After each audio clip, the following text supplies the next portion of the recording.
네, 반갑습니다. 10분 부동산 이야기입니다. 오늘은 전세 구하는 방법에 대해서 알아보도록 하겠습니다. 먼저 전세란 어떠한 개념인지 알아보도록 하겠습니다. 전세란 나의 목돈을 집주인에게 보증금으로 맡기고 일정 기간 동안 빌리는 것이 바로 전세라는 개념입니다. 우리가 집을 빌릴 때에는 입금 시간을 잘 맞춰서 하지만 이 돈을 다시 돌려받을 때가 쉽지가 않습니다. 집주인이 내가 맡긴 전세금을 탕진했을 수도 있고 처음부터 나의 돈을 돌려줄 수 없는 사람일 수도 있기 때문입니다.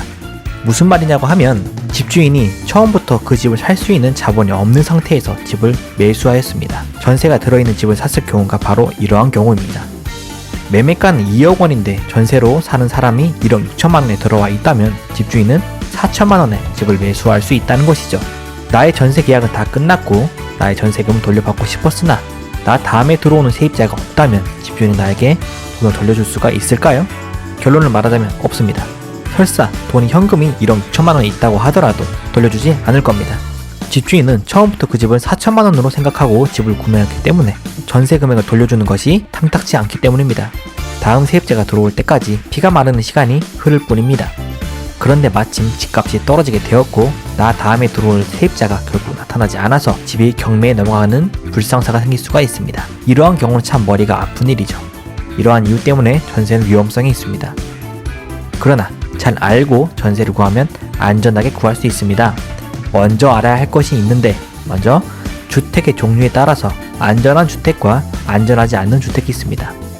아파트, 빌라, 오피스텔은 주택의 시세와 주택의 대출 내역을 잘 파악하고 있다면 괜찮습니다. 그러나 원룸이라고 하는 다가구 주택은 조금 어렵습니다. 이것을 조심해야 합니다. 아파트, 빌라, 오피스텔은 집 한 개당 한 명의 세입자와 전세 계약을 하게 됩니다.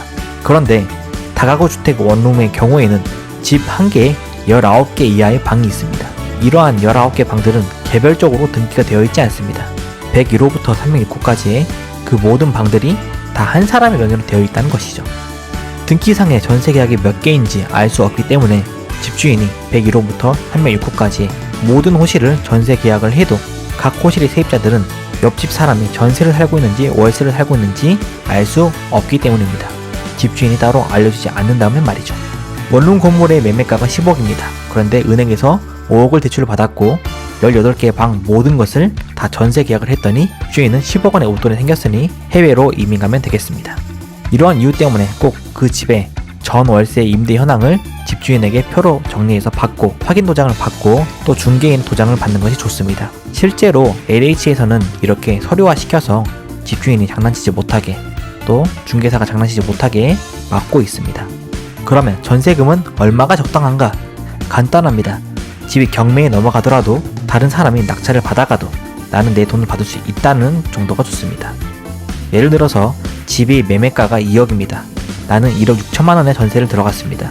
최근 몇 년간 주변에 경매 낙찰가를 확인해보니 1억 8천만 원 정도의 낙찰이 되는 것을 확인했습니다. 그러면 1억 8천만 원에 낙찰이 되었다면 나는 1억 6천만 원은 돌려받을 수 있겠죠. 그러나 매매가가 2억 원인 집에서 내가 전세 계약을 하기 전에 집주인이 1억 원을 먼저 은행에 대출을 받았었고 집주인이 하는 말이 곧 은행 대출을 상환할 테니 걱정 말고 나에게 1억 6천만 원을 입금하라고 하면 입금하면 될까요? 절대 안 됩니다. 이러한 상황을 피하시면 되겠습니다. 그리고 중요한 것이 바로 전세 등기 혹은 전입신고와 확정일자를 받는 것입니다.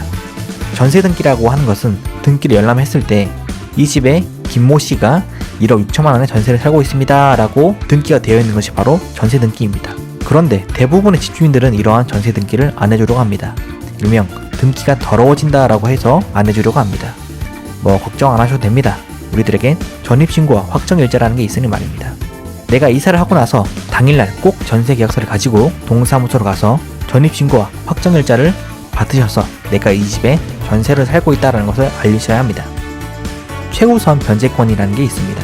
아까 말씀드렸던 원룸이 10억짜리인데 은행에서 대출을 받고 모든 방을 다 전세로 맞추고 이 10억을 가지고 튄 이야기를 말씀드렸습니다. 이러한 이야기는 심심치 않게도 지금 나오고 있습니다. 얼마든지 악용할 수 있는 방법이 있기 때문이죠. 이러한 소액 전세금을 일부라도 돌려받을 수 있고 변제권을 받는 것이 바로 최우선 변제권이라는 것입니다. 배당 순위가 낮더라도 내가 나중에 들어왔더라도 우선적으로 배당을 해준다는 것이죠. 안 좋게 말하면 국가에서 너네들 자살하지 말아라 라고 하고 돈을 주는 것과 마찬가지입니다. 일명 카지노에서 돈을 다 탕진하고 집에 돌아가는 사람에게 차비는 주는 것처럼 말이죠. 네이버에 최우선 변제권이라고 검색하시면 나오게 됩니다. 서울과 경기도 또 지방마다 기준이 다르기 때문에 꼭 확인하시길 바랍니다.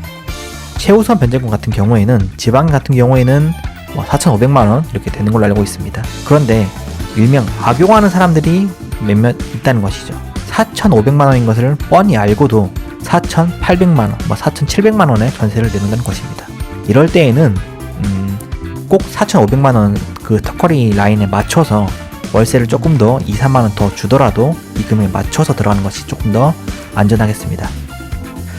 그런데 이러한 최우선 변제권이라는 것은 대출을 해준 은행이 손해보지 않는 장사를 하기 위해서 잣대가 되기도 합니다. 각 방마다 호실마다 최우선 변제금을 미리 다 계산을 하고 그 금액을 뺀 다음에 집주인에게 대출을 해주는 것이죠. 그러면 은행은 가장 먼저 대출을 먼저 해주고 1순위가 가장 되겠고 최우선 변제금도 다 먼저 제하고 줬기 때문에 경매에 넘어가더라도 은행은 절대 손해보는 일이 없고 모든 금액을 다 돌려갈 수 있다는 것이죠. 공부를 하지 않으면 이렇게 세상은 무섭습니다. 내가 어렵게 모은 그 목돈이 경매에 넘어감으로써 한 푼도 받지 못할 경우도 있고 또 수익만 받을 수가 있습니다. 그러니 꼭 공부를 하셔서 들어가야 됩니다. 설마 내가 사는 집이 경매에 넘어가겠어? 아니란 생각은 하지 않으시기 좋습니다. 자, 정리를 해보겠습니다. 첫 번째, 전셋집은 위험성이 있으니 그 집의 시세와 수요가 높은 곳으로 구해라. 두 번째, 다가구 주택은 원룸은 피하여라. 세 번째, 전입신고와 확정일자를 꼭 해라. 네 번째, 최우선 변제권을 이용하라. 그런데 1번에 말했던 전셋집은 위험성이 있으니 수요가 높은 곳으로 구해라 라고 했습니다. 수요가 높은 곳은 프리미엄이 붙어서 아파트 매매가가 올라가기 마련이죠. 2년을 살고 나서 갑자기 집주인이 전세 금액을 5천만원 올려버리는 경우도 있겠죠. 과연 전세는 좋은 걸까요? 매매로 사면은 5천만원을 버는데 말이죠. 다음 편은 전세집 구하지 말라고 하는 이유에 대해서 한번 다뤄보도록 하겠습니다. 이 영상에 도움이 되었다면 좋아요와 댓글 부탁드리겠습니다. 감사합니다.